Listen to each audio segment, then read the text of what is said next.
Welcome back to the podcast. We have a great show for you today. Welcome to the debate. You know, by the time this show is over, you will have permanently lost about 18 minutes of your life. Yeah, and you can never earn them back. They're just gone. Exactly. You cannot save them in a vault for tomorrow, and you certainly can't invest them at a compound interest rate to use in your retirement. They are simply gone. Mm-hmm. We treat our money, which, can actually be lost and regained, like this finite, precious resource to be fiercely protected.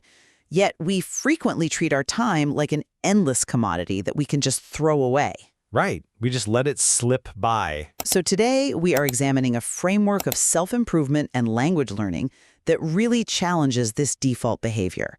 It conceptualizes time as a strict transactional currency, one that has to be aggressively managed, invested, and defended. And the central question before us today is this. Does conceptualizing time as a finite currency optimize our human potential? Or does it inadvertently impose a rigid, overly utilitarian framework on organic human growth? I represent the position that adopting this strict intentionality, treating your time like literal assets on a ledger, is the most effective and necessary defense against modern distraction and the tragedy of unfulfilled potential. And I come at it from a different way. I take the perspective that hyper-optimizing every spare minute risks turning learning, and really life itself, into a stressful transaction. Okay. While the desire to manage time is totally understandable, I argue this approach fundamentally misunderstands the messy, nonlinear, and deeply necessary unstructured nature of human development. Well, to really get into the mechanics of this, I think we have to confront the human condition regarding ambition. The ambition gap, right? Yes, exactly. We all suffer from this profound gap between what we want to achieve and what we actually do on a random Tuesday evening. The framework we are analyzing addresses this by forcing a confrontation with entropy. Think of a glass bottle of water. Okay. If you carelessly pour a little out onto the floor, it evaporates. It's gone. Unstructured time isn't just neutral. It is effectively poured on the floor. Which leads to that sinking feeling? Right. That visceral feeling of regret we've all experienced at midnight. That realization of, wait, where did my day go? By adopting a highly intentional framework where even micro increments of time are viewed as tangible assets, we can bypass the paralysis of those really large, intimidating goals. But doesn't that just lead to burnout? No, because this isn't about demanding endless, punishing work. It explicitly builds in purposeful rest. But by drawing a hard, unforgiving line between useful investment, intentional rest, and outright waste, we build the only reliable scaffolding to stop the sensation of time slipping through our fingers like sand. I hear the appeal of that scaffolding, I really do. But let's examine the psychological weight of actually living entirely within a ledger. It's not that heavy, is it? Well, while the practical tips of this framework are superficially appealing, who doesn't want to waste less time? Its underlying philosophy is distressingly transactional. How so? When we conceptualize life's fleeting moments as small coins that must be incessantly collected and categorized, we impose a heavy, unrelenting burden of constant productivity. We are essentially asking individuals to become accountants of their own existence. I see that, but... And genuine learning, particularly complex cognitive tasks like acquiring a new language, requires organic exploration, serendipity, and cognitive breathing room. These elements are fundamentally stifled when every single action has to be meticulously justified as an intentional investment or a strictly scheduled battery charge. By turning time into a currency, we risk bankrupting the joy of the learning process itself. But is it really the learning process that brings joy or the mastery? Let's drill down into how this actually operates in daily life through the concept of pocket time. Okay, pocket time. The proposition is that we rarely have pristine, uninterrupted hours. What we actually have are margins. 5 minutes waiting for a bus, 7 minutes washing the dishes, 3 minutes standing in a queue for coffee. Right. If we view these as small coins, we can aggregate them to buy something big.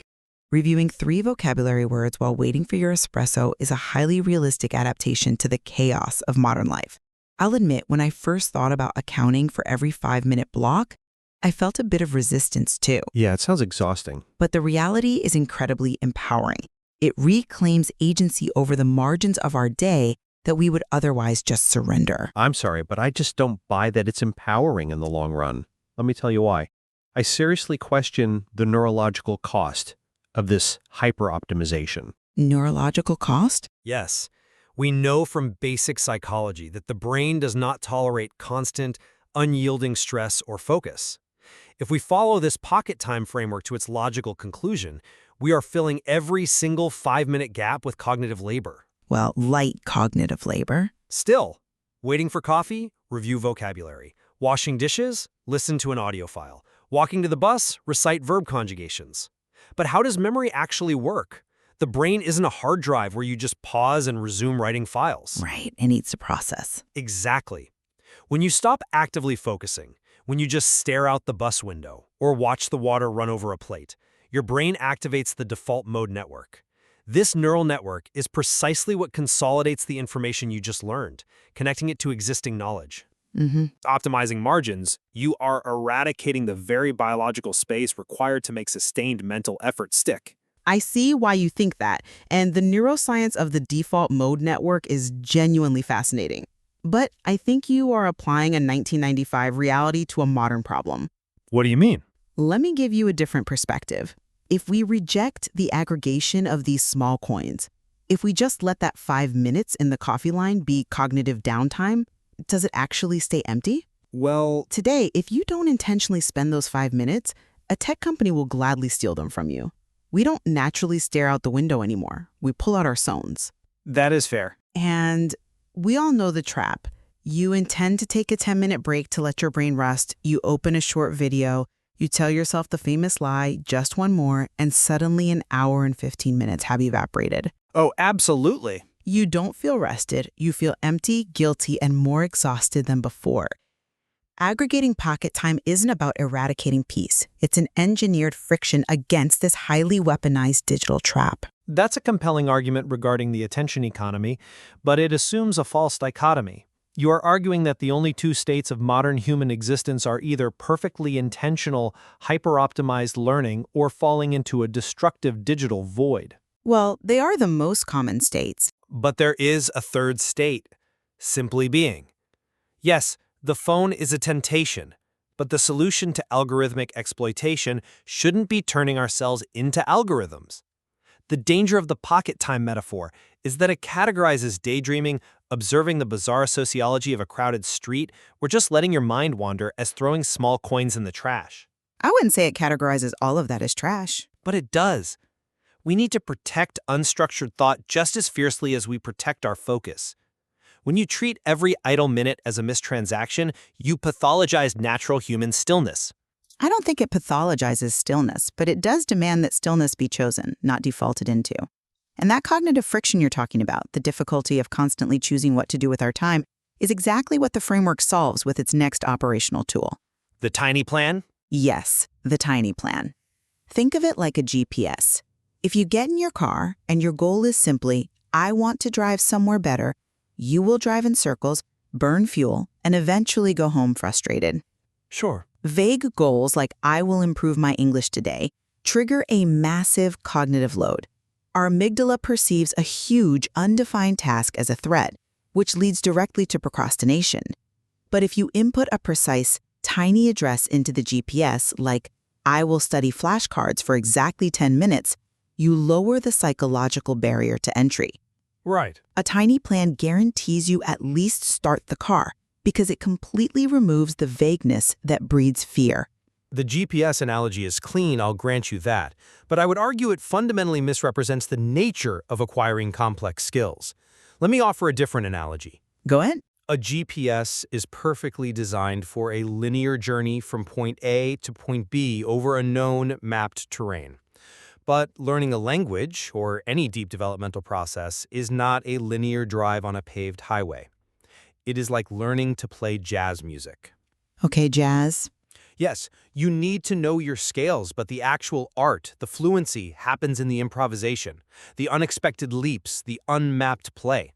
By demanding an explicit, predefined address for every single interaction with the material, you train the learner to only value the direct, measurable route.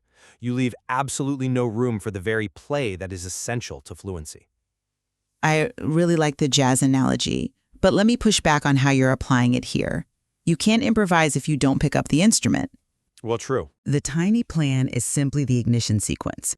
It's the commitment to pick up the saxophone for 10 minutes. The framework doesn't preclude enjoying the scenery or improvising. It explicitly notes that sometimes the 10-minute promise organically turns into an hour of deeply engaging work because the fear of starting has been removed. But the issue is the starting itself. Right. You input the tiny address to get the car moving. And once it's moving, the spontaneous joy of singing a lyric or naturally understanding a line of dialogue becomes possible. Without the GPS, the car never leaves the driveway. But the executive functioning overhead required to constantly input those tiny addresses is inherently exhausting. Constantly asking, what is my tiny goal for these next 5 minutes? What is the explicit address I am driving to? That is a form of cognitive labor in itself. It becomes a habit, though. Even so, it is micromanagement of the self. Think about how draining it is to work for a boss who asks for a status update every 15 minutes. We are internalizing that boss.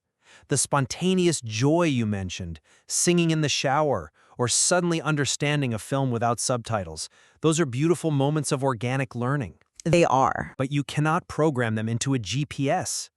You don't set a tiny plan that says, at 7:15 a.m. I will experience spontaneous joy while mimicking a singer's voice. Joy resists being scheduled as a 10-minute waypoint. That cognitive tax of self-management is exactly why the framework must have strict boundaries, which brings us to the crucial distinction between rest and what we can call time thieves. Ah, yes. The time thieves. The framework does not demand perpetual motion. It uses a very clear phone battery analogy. If you run a phone all day, it dies. Intentional rest, getting good sleep, going for a quiet walk without your headphones, is not wasting time. It is explicitly categorized as charging the battery. The system acknowledges human biological limits. What it warns against are the time thieves, the activities that drain the battery without providing either rest or growth. And this is where the framework's rigidity becomes most problematic for me. Let's scrutinize this dichotomy between charging the battery and time thieves. Sure. The framework defines a time thief as something that steals your time without giving you anything good. It usually points to things like falling into a comment section fight online or getting absorbed in a bizarre news story, advising us to lock the door against these thieves. But again, I think this pathologizes natural human curiosity. Wait, you consider reading an online comment fight to be a healthy exercise of natural human curiosity? I consider the impulse that leads you down a rabbit hole of reading a strange news story, or even observing the unhinged sociology of a comment thread, to be an unstructured exploration of the world. Okay. Is it always productive? No. Is it efficient? Absolutely not. But what the framework labels a thief that requires locking the door might actually be the messy, unpredictable way humans interact with their environment. Demanding that every single moment perfectly aligns with either a predefined tiny plan or an officially authorized battery charge establishes an impossible standard of robotic intentionality. We are allowed to be interested in random, unstructured, inefficient things that don't neatly fit into our language learning ledger. I'm not convinced by that line of reasoning because I think it deeply underestimates the highly engineered nature of modern digital environments. A comment section isn't a messy, vibrant public square where you're organically observing humanity. It's somewhat of a public square. It is an algorithmic casino designed by thousands of engineers to hijack your dopamine system. The evidence is in how it makes us feel. When you emerge from an hour of mindless scrolling, you don't feel like an explorer who just had a serendipitous adventure. Well, sometimes you do. Mostly, you feel depleted. Your brain is full of noise, but you haven't learned anything and you certainly haven't rested.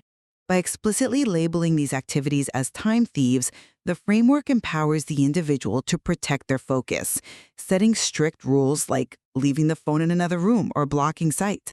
isn't about becoming a robot. It's about protecting our humanity from the algorithms that literally want to strip mine our time. I completely agree that we must protect our focus from algorithmic exploitation. That is a real and present danger. Where I diverge is the semantic framing and the psychological fallout of that framing. The semantics? Yes. When we constantly use the language of theft, investment, coins, value, and ledgers, we internalize a capitalist paradigm of our own cognition. Let's say you do spend an hour watching random videos and you don't feel good afterward. Under this framework, the lesson is, I failed to invest my time coins properly. You become a bad manager of your own capital. The lesson should be a gentle, human observation of what actually brings you fulfillment and what doesn't. But the framework actually builds in that gentleness. One of the core steps is to become your own coach rather than your own enemy. It explicitly directs you to say something kind to yourself after completing a tiny plan. Like what? A simple phrase like, "Nice, I used my time well," or "Good job, I did my small plan." That self-affirmation is the emotional payoff. It replaces the profound guilt of wasted time with the quiet, accumulating pride of intentional action. I acknowledge the attempt at self-compassion, I truly do. But look closely at how it operates. It is compassion entirely contingent on productivity. I wouldn't say contingent. It is. You only get to say good job to yourself after you have successfully executed your tiny plan. The kindness is a reward for compliance with the transactional framework. What if you just sat on the sofa for 20 minutes and stared at the ceiling, and you didn't pre-designate it as an official battery charge? Well, Under this framework, that registers as a failure. It's water poured on the floor. A coach who demands you account for every 5-minute pocket of your life and only offers praise when you hit your quotas isn't a mentor. That's a tyrant. it's only a tyrant if you believe that drifting is a victimless act. Time is finite. If you are sitting on the sofa for 20 minutes staring blankly and you have chosen to do that to rest, that is a beautiful intentional charging of the battery. Right. But if you are doing it because you lack the intentionality to guide your own life, you are drifting. A resource-minded, structured approach to time isn't a tyrant, it's a lifeline. Armed with tiny plans and an acute awareness of time thieves, individuals can finally take control of their growth rather than leaving their development to sheer accident. It shifts the locus of control inward. It builds a routine where growth becomes inevitable rather than something we just desperately hope for every New Year's Eve. And I maintain that while understanding how we spend our time is undeniably useful, reducing the entirety of human experience to a ledger of coins and GPS routes risks stripping the joy and natural rhythm out of learning. We might have to agree to disagree there. Perhaps. But when we overmanage our development, we squeeze out the serendipity. We have to leave room for the unstructured, the vague, and the wonderfully inefficient aspects of being alive. The brain is not a literal battery to be charged only so it can be drained again in the service of a goal. It is an organ that requires freedom to wander, to make unexpected connections, and to sometimes do absolutely nothing without feeling guilty about it. This brings us to a really fascinating point of convergence, actually, because despite our different analogies, we both agree that self-awareness regarding our daily habits is absolutely vital. Oh, absolutely. Whether we view time as a strict currency to be actively managed or as a landscape to be explored and experienced, the unexamined habit, the mindless, algorithmic scrolling, serves neither the ledger nor the jazz musician. Precisely. We are both seeking a way to protect human agency. The ledger tries to protect it through strict accounting, while I argue we should protect it by guarding our right to be inefficient. The listener must ultimately find their own equilibrium between rigorous intentionality and the freedom to organically experience their time. There is a lot more nuance to explore in this debate, and no single metaphor perfectly captures the complexity of human cognition. Indeed. So we leave it to you to reflect on your own framework. As you go about your day-to-day, consider the metaphor we started with. When you look at the hours ahead of you, do you see a finite bottle of water that must be carefully, drop by drop, measured into a cup so nothing is wasted? Or do you see a river where the goal isn't to trap the water, but simply to learn how to swim in the current? That is the perfect question to take with you. Thank you for joining us for this discussion.